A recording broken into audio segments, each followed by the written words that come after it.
क्या आपकी ईएमआई घटेगी या जस की तस रहेगी? आरबीआई की अगली एमपीसी बैठक से पहले बड़ा सवाल यही है। रेपो रेट पर ब्रेक लगेगा या फिर मिलेगा कोई चौंकाने वाला सरप्राइज?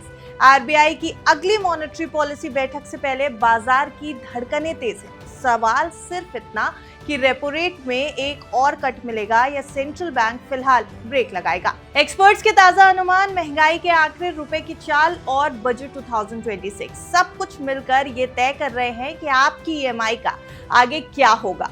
तो इस वीडियो में ये सब कुछ डिकोड करेंगे, बहुत आराम से, एकदम आसान भाषा में। हेलो एंड वेलकम, आप देख रहे हैं गुड रिटर्न्स। मैं हूं आपके साथ अर्निमा द्विवेदी। देखिए, गुड रिटर्न्स पर हमने 30 एक्सपर्ट्स के साथ एक पोल कराया, जिसमें से लगभग 20 एक्सपर्ट्स का मानना है कि आरबीआई रेपो रेट को जस का तस रख सकता है, यानी स्टेटस को। मतलब इस बार किसी तरह के कट की उम्मीद नहीं है। वहीं 10 एक्सपर्ट्स ऐसे हैं जो ये मानते हैं कि 25 बेसिस पॉइंट का एक छोटा सा माइनर सा कट आ सकता है। फिलहाल रेपो रेट की अगर बात की जाए तो 5.25% पर है और पिछले साल फरवरी से अब तक आरबीआई कुल 125 बेसिस पॉइंट का बड़ा कट ऑलरेडी कर चुका है। इतनी तेज कटौती के बाद अब सेंट्रल बैंक थोड़ा रुककर यह देखना चाहता है कि इसका असर इकोनॉमी पर कैसा पड़ रहा है। महंगाई की बात करें तो फिलहाल हालात काफी काबू में है। अगस्त 2025 से सीपीआई करीब 2% के आसपास बना हुआ है, जो आरबीआई के 4% के टारगेट से काफी नीचे है। लेकिन तस्वीर का दूसरा पहलू भी, रुपए में कमजोरी। अब रुपए में कमजोरी से इंपोर्टेड इन्फ्लेशन का खतरा बना हुआ है, खासकर फ्यूल और कमोडिटीज के मोर्चे पर। ग्रोथ की रफ्तार अभी ठीक ठाक है। वित्त वर्ष 2027 में जीडीपी ग्रोथ 6.5 से 7.2% के बीच रहने का अनुमान लगाया जा रहा है। ऐसे में एक्सपर्ट्स को लगता है कि जल्दबाजी में और रेट कट की जरूरत अभी नहीं। ग्रोथ वाइन कैपिटल के को फाउंडर शुभम गुप्ता की माने तो आरबीआई फरवरी 2026 में रेट्स होल्ड करेगा। उनका कहना है कि ग्रोथ अच्छी चल रही है, एमपीसी को और ईजिंग की जल्दी अभी नहीं है। वो रुपए की कमजोरी से इन्फ्लेशन रिस्क की बात कर रहे हैं और मैक्रो स्टेबिलिटी के लिए स्टेटस को बेहतर मानते हैं। ग्रोथ को 6.5% के आसपास देखते हैं। और दूसरी तरफ आप चलिए प्रशांत मिश्रा के पास।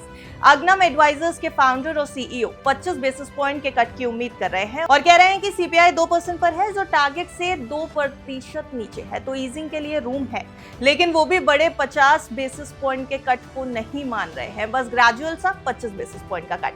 बजट 2026 के बारे में उनका मानना ये भी है कि डायरेक्टली रेट कट्स को इन्फ्लुएंस ये बजट नहीं करेगा, क्योंकि इन्फ्लेशन डायनेमिक्स प्राइमरी रहेंगे। इसके साथ ही साथ नोमुरा, सिटी इंडिया, एसबीआई और जेपी मॉर्गन जैसे बड़े इंस्टीट्यूशंस के एक्सपर्ट भी फिलहाल पॉज के ही पक्ष में नजर आ रहे हैं। उनका कहना है कि आरबीआई अभी इन्फ्लेशन के ट्रेंड्स, करेंसी मूवमेंट और ग्लोबल सिचुएशंस को और ज्यादा बारीकी से समझना चाहता है। पहले किए गए रेट कट्स का पूरा असर अभी सिस्टम में ट्रांसमिट हो रहा है। बॉन्ड यील्ड्स भी काफी स्टिकी बनी हुई हैं। ऐसे में अभी और ईजिंग करने से फायदा कम और रिस्क ज्यादा हो सकता है। अगर फरवरी में आरबीआई पॉज करता है तो आगे का रास्ता क्या होगा? देखिए, कई एक्सपर्ट्स का यह भी मानना है कि वित्त वर्ष 2026 के बाद के क्वार्टर्स में अगर इन्फ्लेशन कंट्रोल में रहा और ग्रोथ पर दबाव दिखा तो धीरे धीरे 25 बेसिस पॉइंट के कट्स देखने को मिल सकते हैं एक बार फिर से, जैसा कि पहले हो चुका है।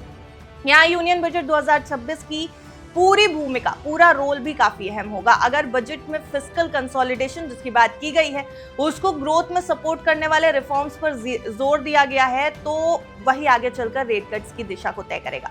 तो कुल मिलाकर मार्केट इस वक्त स्टेबिलिटी की उम्मीद कर रहा है। होम लोन और पर्सनल लोन लेने वालों के ईएमआई में फिलहाल किसी बड़े बदलाव की संभावना एक्सपर्ट्स को तो नहीं नजर आ रही है। आरबीआई इस समय एक बैलेंस्ड अप्रोच अपना रहा है। ग्रोथ को सपोर्ट भी करना है, लेकिन इन्फ्लेशन पर पकड़ बनाए रखनी है। वैसे आपको क्या लगता है, आरबीआई पॉज करेगा या कोई सरप्राइज देगा? कमेंट बॉक्स में बताइए और देखते रहिए गुड रिटर्न्स।